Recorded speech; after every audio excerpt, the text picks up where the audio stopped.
ഈ വാർത്തകൾ നിങ്ങൾക്കായി അവതരിപ്പിക്കുന്നു Z-Mobile, അമ്പലം റോഡ്, ചെറുപുഴ. തൊഴിൽ നികുതി വർധനവിനെതിരെ കേരള വ്യാപാരി വ്യവസായി ഏകോപന സമിതി ഫെബ്രുവരി 18 നടത്തുന്ന പാർലമെന്റ് മാർച്ചിന്റെ ഭാഗമായി ചെറുപുഴ മേഖലാ കമ്മിറ്റി പെരിങ്ങോം ടൗണിൽ പ്രകടനവും പഞ്ചായത്ത് ഓഫീസിന് മുമ്പിൽ പ്രതിഷേധ ധർണയും സംഘടിപ്പിച്ചു. GST അപാകത പരിഹരിക്കുക, കെട്ടിട വാടകയിലെ 18% GST ഒഴിവാക്കുക, വിലക്കയറ്റം തടയുക, ഓൺലൈൻ വ്യാപാരം നിയമം മൂലം നിയന്ത്രിക്കുക, ചെറുകിട വ്യാപാര മേഖലയിലെ പ്രത്യക്ഷ വിദേശ നിക്ഷേപം ഒഴിവാക്കുക, വികസനത്തിനായി വ്യാപാരികളെ ഒഴിപ്പിക്കുമ്പോൾ അർഹമായ നഷ്ടപരിഹാരം നൽകുക എന്നീ ആവശ്യങ്ങൾ ഉന്നയിച്ചുകൊണ്ട് സംഘടിപ്പിച്ച പ്രതിഷേധ ധർണ ജില്ലാ ജനറൽ സെക്രട്ടറി MV കുഞ്ഞിരാമൻ ഉദ്ഘാടനം ചെയ്തു. മേഖലാ ട്രഷറർ സുജിത്ത് നമ്പ്യാർ TV സ്വാഗതം ആശംസിച്ചു. മേഖലാ ജനറൽ സെക്രട്ടറി ജോൺസൺ അധ്യക്ഷത വഹിച്ചു. നൌഷാദ് മംഗലശ്ശേരി തയ്യാറാക്കിയ റിപ്പോർട്ട്.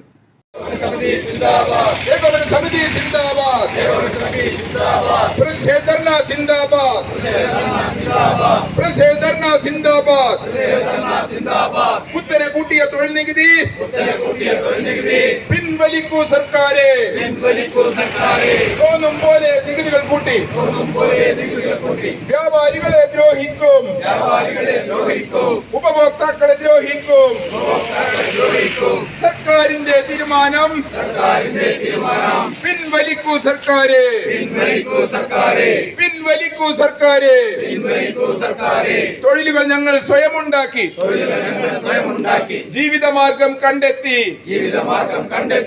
ആയിരങ്ങൾക്ക് ജോലിയും നൽകി.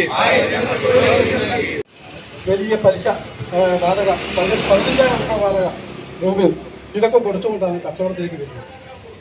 അവിടെ കയറി നോക്കുമ്പോൾ ഈ സാധനങ്ങളൊക്കെ കടത്തിലാണ് വാങ്ങിച്ചിട്ടുള്ളത്. ഇവിടെ എത്തുമ്പോൾ വ്യാപാരി വ്യവസായി ഏകദേശം ഇതിൽ ആൾക്കാർ പറഞ്ഞു വന്ന് ചിട്ടിയിലൊക്കെ ഒരു ചെറിയ ലോക്കൽ എന്തെങ്കിലും നടക്കുന്നുണ്ടെങ്കിൽ അതിലൊക്കെ കൂടുന്നു എന്ന് ചോദിച്ചാൽ ഇവിടെ കയ്യിൽ ചാടി വീണ് എല്ലാം വെച്ചെടുത്തു. അവസാനം നോക്കുമ്പോൾ ഈ കച്ചവടം, ഈ ചെറുകിട കച്ചവടക്കാർ ഗവൺമെൻറ്റിൻ്റെ പിടിയും വലിയൊക്കെ അത് വേറെ ഉണ്ട്. ബാക്കിയുള്ള പിടികളിയൊക്കെ തീരുമ്പോഴേക്കും ഇയാളെ ഏകദേശം വൈകിയായിരുന്നു. ഒരു വർഷം 2 വർഷം കഴിയുമ്പോൾ അയാൾ പറയാണ് എനിക്ക് എൻ്റെ അമ്മേനെ കാണും. കാരണം അമ്മേനെ ഓർമ്മ വന്നു. അടിത്തറ പോയി ഇയാളെ കച്ചവടം കൂട്ടാൻ തുടങ്ങി. കാരണം അടിക്കടി എല്ലാ സംഗതികളും വളർച്ചയിലാണ്. കാരണം ഗവൺമെൻറ്റിൻ്റെ ഫീസുകളൊന്നും ഒരു ഭാഗത്ത് വരുന്നുണ്ട്. നമുക്കിപ്പം പഞ്ചായത്തിനെയോ അല്ലെങ്കിൽ അവരെ അതേ ഉദ്യോഗസ്ഥന്മാരോ അവരെ കാര്യം ഇതൊന്നും പരിപാലിച്ചിട്ടൊന്നും കാര്യമില്ല. കാരണം വെച്ചാൽ ഗവൺമെൻറ് പാസ്സാക്കുന്നത് അത് കേന്ദ്ര ഗവൺമെൻറ് ആയാലും കേരള ഗവൺമെൻറ് ആയാലും എന്ത് പാസ്സാക്കുന്നില്ല അത് നടപ്പിലാക്കുന്നത് അവരെ നടപ്പിലാക്കുന്നുണ്ട്. പക്ഷേ ഞാൻ ഒരു 2 വർഷം 3 വർഷം മുമ്പേ 700 രൂപയുണ്ടായി എൻ്റെ എമൗണ്ട്. വർഷം അടക്കുന്ന പൈസ ഇന്നത് 1500 പോവുകയാണ്. കഴിഞ്ഞ വർഷം 1100 ഉണ്ടായി, ഇപ്പോൾ 400 മനസ്സിലാവും. ഇത് അധികം ആൾക്കാർ ഇപ്പോൾ അടച്ചിട്ടുണ്ടാവില്ല. 2025 മുമ്പായിട്ട് അടക്കാൻ പോകുമ്പോൾ നമുക്ക് ഇതിൻ്റെ വിഷമം അറിയുള്ളൂ. നിങ്ങളുടെ പ്രകടനത്തിന് വരുമെന്ന് പറയുമ്പം അവർ വേറെ തയ്യാറായിട്ട് കുറേ ആണെങ്കിലും പഠിച്ച് നിൽക്കുന്നവരുണ്ട്. ഇവരൊക്കെ മനസ്സിലാക്കേണ്ടത് നമ്മൾ ഒറ്റക്കെട്ടായാൽ മാത്രമേ, നമ്മൾ ഇതിനെ നേരിട്ടാൽ മാത്രമേ നമുക്ക് വിജയം ഉണ്ടാവും.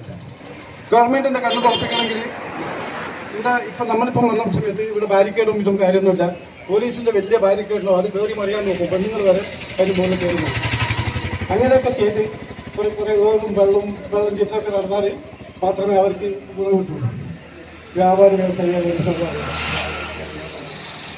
വ്യവസായ ഏകോപന സമിതിക്ക് സംസ്ഥാന സമ്മേളനം നടത്താൻ കേരളത്തിൽ സ്ഥലമില്ല.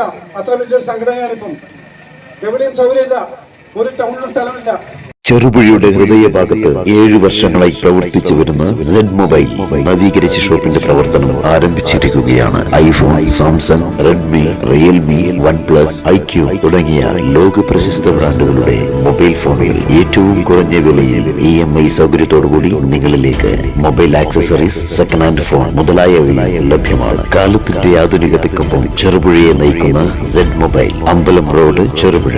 ഫോൺ 9207775577.